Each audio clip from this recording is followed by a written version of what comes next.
हजरत उमर की वह रात जिसने पूरी उम्मत को इंसाफ का असल मतलब सिखा दिया। एक बादशाह जिसकी रातें भी बेचैन थीं। मदीना मुनव्वरा की रातें वैसी नहीं थीं जैसी हम देखते हैं।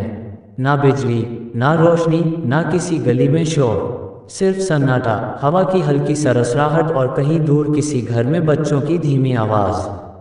मगर उसी सन्नाटे के बीच एक व्यक्ति था जो चैन की नींद नहीं सो पाता था।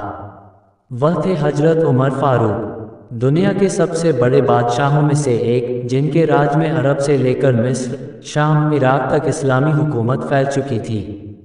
फिर भी उनके कपड़े पैबंद लगे होते थे, खाना साधारण होता था और रातें बेचैनी में गुजरती थीं। क्यों? क्योंकि वह कहते थे, अगर फरात के किनारे एक बकरी का बच्चा भी भूख से मर जाए तो क़यामत के दिन उमर से पूछा जाएगा। यही वजह थी कि वह रातों को मदीना की गलियों में घूमते रहते ताकि किसी गरीब, किसी भूखे, किसी बीमार की आवाज़ अनसुनी न रह जाए। उस रात चांद बादलों के पीछे छिपा हुआ था, ज़मीन पर हल्की ठंड थी। हजरत उमर अपने एक नौकर असलम को साथ लेकर शहर की तरफ निकले। मदीना की गली कूचों में चलते चलते उन्होंने कहा, असलम, चलो देखते हैं कहीं कोई हमारी वजह से परेशान तो नहीं, कहीं किसी घर में भूख, गम, दर्द या कोई मदद की पुकार तो नहीं। असलम हमेशा की तरह राज़ी हो गए। उन्हें पता था कि आज भी कोई बड़ा वाक़या होने वाला है, क्योंकि हजरत उमर की रातें आम लोगों जैसी नहीं होती थीं। चलते चलते वे एक छोटी सी बस्ती तक पहुँचे। वहाँ ज़्यादातर गरीब रहते थे। अचानक एक घर से बच्चों के रोने की आवाज़ आई। बच्चे रो रहे थे, अम्मी भूख लगी है, खाना दो। हजरत उमर ठहर गए। उन्होंने धीमी आवाज़ में कहा, असलम, ये रोना कैसा है, चलो देखते हैं। वे दोनों उस घर के पास पहुँचे। किवाड़ से अंदर झांका। अंदर क्या देखा? एक कमज़ोर सी औरत चूल्हे पर एक हांडी रखे बैठी थी। हांडी में कुछ पक नहीं रहा था, सिर्फ पानी उबल रहा था, और बच्चे उसके आसपास लेटे रो रहे थे। हजरत उमर का दिल कांप गया। उन्होंने दरवाज़ा खटखटाया। औरत ने पूछा, कौन है? हजरत उमर ने कहा, अल्लाह का एक बंदा बहन, ये बच्चे क्यों रो रहे हैं? औरत बोली, क्या बताऊं अजनबी, 3 दिन से घर में खाना नहीं, बच्चों को भूख लगी है।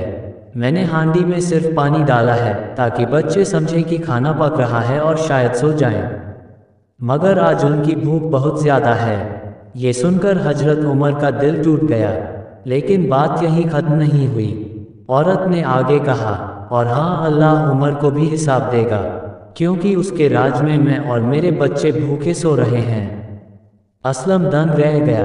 सोचा, अगर यह औरत जान जाती कि उसके सामने ही उमर फारूक खड़े हैं।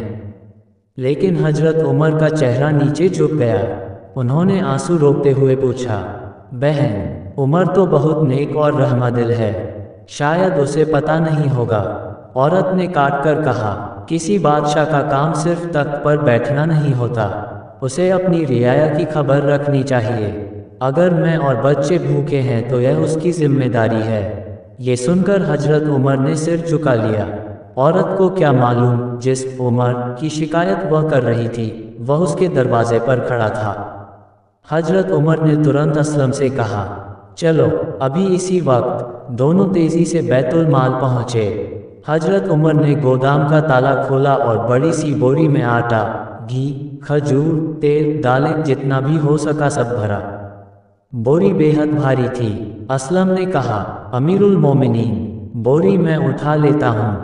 हजरत उमर बोले, नहीं असलम, क़यामत के दिन इन भूखे बच्चों का सवाल मुझसे होगा, तुमसे नहीं। इस बोझ को मैं उठाऊंगा ताकि कल अल्लाह के सामने मेरा सिर झुका ना रहे। और उन्होंने वह भारी बोरी अपने कंधे पर उठा ली, इतनी भारी कि उनका बदन कांप गया। असलम की आंखों से आंसू बह निकले। उन्होंने कहा, ए उमर, तुम जैसी रहमत इस दुनिया में फिर कभी नहीं आएगी। हजरत उमर बोरी लेकर उसी घर की तरफ लौटे। औरत ने दरवाज़ा खोला। हजरत उमर ने कहा, बहन, अल्लाह ने तुम्हारी मदद भेजी है। उन्होंने तुरंत चूल्हे के नीचे आग जलाई, खुद हांडी चढ़ाई, खुद आटा गूंथा, खुद रोटियां बनाई। असलम ने कभी ऐसा मंजर नहीं देखा था।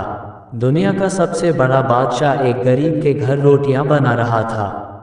औरत हैरान होकर पूछती रही, آپ کون ہیں؟ لیکن عمر صرف مسکراتے رہے۔ جب کھانا تیار ہوا، بچے روٹیاں کھانے لگے۔ ان کے چہروں پر پہلی بار مسکان آئی۔ حضرت عمر انہیں کھلاتے جا رہے تھے اور اپنے خدا کا شکر ادا کر رہے تھے کہ وہ انہیں کسی کے کام آنے کا موقع دے رہا ہے۔